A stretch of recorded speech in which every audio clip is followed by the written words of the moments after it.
Back on the bus, back at the Tour of Britain after a year's hiatus. The last time I was at the Tour of Britain was in Katusha Alpecin kit, and I almost won a stage until Israel Startup Nation chased me down with yeah, it was like a 5k to go attack, or 3k to go attack, and yeah, Israel Startup Nation chased me down. But here we are, we're back, and I'm riding for Israel Startup Nation this time, so it's funny how things work out. So the big thing for us here is team time. Well, GC and stages with Dan and Mike. Dan Martin, who's just announced his retirement, Mike Woods, Canadian superstar, and also Andre if it comes down to sprint. And maybe I might have a look at stage, maybe. But team time trial is what I'm here for. All got the new bikes except for poor Mason Hollyman, who's come up from the Conti team, who's is not on the new bike, but we're all on the new Hanzo, and everyone's just getting dialed in so for most of us we've been on it training. For one or two of us it's the first time they've seen it, but position will be taken across from the slick exactly, so it shouldn't be too much different, only that it moves a bit faster in a straight line.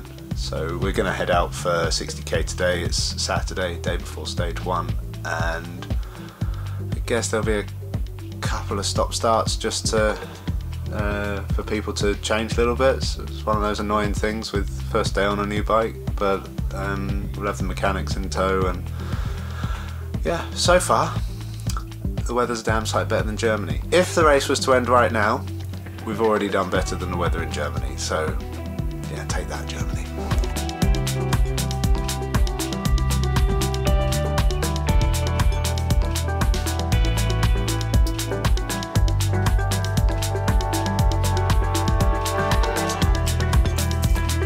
On the proper side of the road feeding, by the way.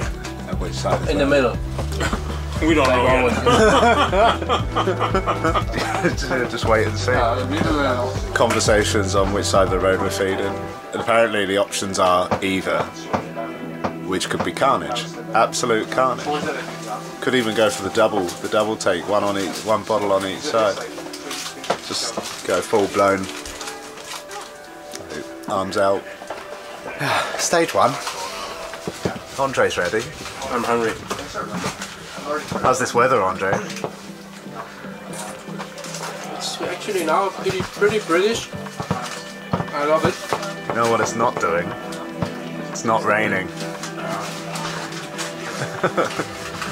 At the end in Germany it was also dry at the start time. On one Twice. day? Twice. Twice. Twice. The last day especially. The last day was the start. Everyone except dry weather. And then, boom. You're scared they won't be able to hold you back, Dan? When you start getting angry. It's a rough area. Dan gets his big biceps out. Ready to... Stage 1. Should be fun. Quite up and down, tricky, typical Cornwall, Devon roads, and main aim is to stay out of trouble and then set Mike and Dan up for a little berg at the finish, which will be me and this guy's job. Hills all the way as the race was flagged off by the race director, and the attacks started from kilometre 0 on a climb. It was the Israel Startup Nation and Swift Carbon who launched the first of the attacks. But Nick Dlamini from Quebec Next Hash was the key rider to tease out a counter-attack and eventually form a group of 5 riders. He was joined by the American champion, Joey Roscoff, and with a couple of 100 metres to go, just dropped away, and Wout van Aert got off his wheel and started to power home. Wout van Aert, though, could he be caught? A fast-finishing Niels Eekhoff, the Dutchman from DSM, pushing Van Aert all the way, but the Belgian national champion seeing it home and taking the win. Stage 1, man of the match, Andre Greipel. Did like a huge ball. Got a feeling Andre was wasted as a sprinter. was one. It was on the side. Reto took a tumble in the last 10-20k. We've got Cornish pasties for recovery. I think we're just going to take in every delicacy of every region we go to. So we're in Cornwall. It's Cornwall pasty, Cornish pasty. Calling it a sandwich. Yeah, set up Woodsy and Dan nicely. Woodsy was 6th, so didn't lose any time. Dan didn't lose any time, and there was some gaps. So pretty hectic today. Thinking there's a general trend in the World Tour at the moment for signing good bike riders, like guys that can churn out a huge amount of power and they don't weigh a lot. And today was a day for bike races. Not to be like on my high horse about it, just like, I feel like we're going to enter an era of cycling where we start losing bike races, perhaps guys that can't put the numbers out but actually can string together a race. And today was one of those examples. We just twisting through these Cornish roads, up, down, left, right, real twisty, and like crashes, and had to have your wits about you. And everyone here was up the front, so there's a few crashes, and yeah, good. It was a good day. It was good fun, and the sun came out right at the end. Yeah. Onwards and upwards.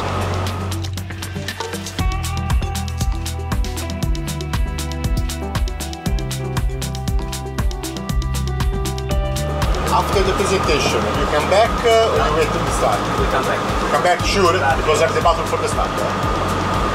So stage 2, there's some climbs. We're going to try and there's a tricky bit that only we should know about because of local knowledge with Cherry.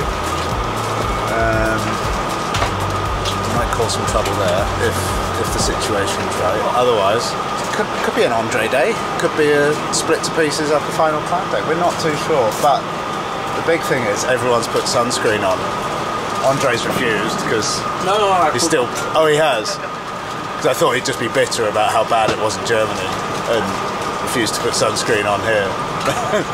We had a drizzle yesterday, and Andre was straight down the radio like, "Oh, how long is this rain going to continue for? Because it is raining in Britain." Yeah, everyone seems real surprised. It's like, John, that's what you referred to this as unbelievable. Smashing. It's perfectly believable. This is typical British weather. Like, this is normal. Smashing weather. This is smashing weather. The pavement is melting. The pavement is melting. Anyway, another day in paradise. Bit of a British summertime update. Mike Woods has opted for the ventilated helmet because it is so hot today. Oh, smug doesn't do this justice right now.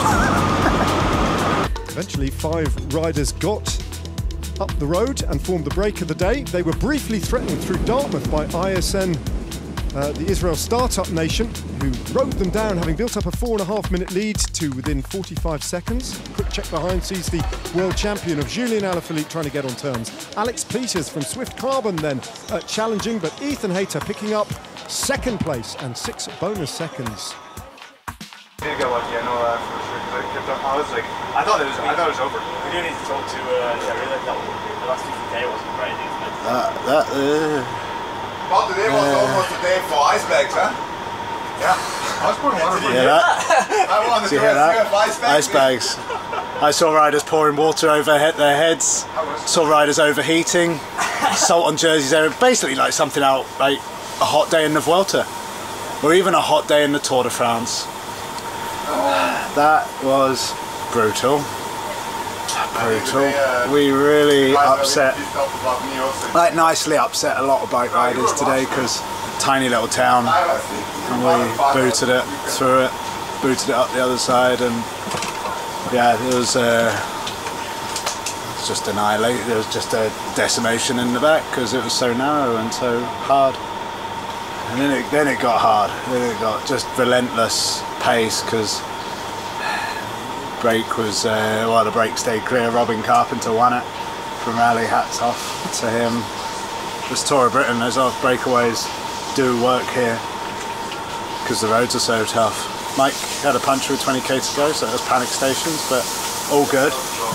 all good, and yeah, all in safe and sound. I'm pretty sure I banged shoes with Alaphilippe with 3k to go, but he was cool about it. I was cool about it. It was all cool. And yeah, on for the team time trial tomorrow. So, I'm going to end this vlog here. Thanks for watching. See you next time.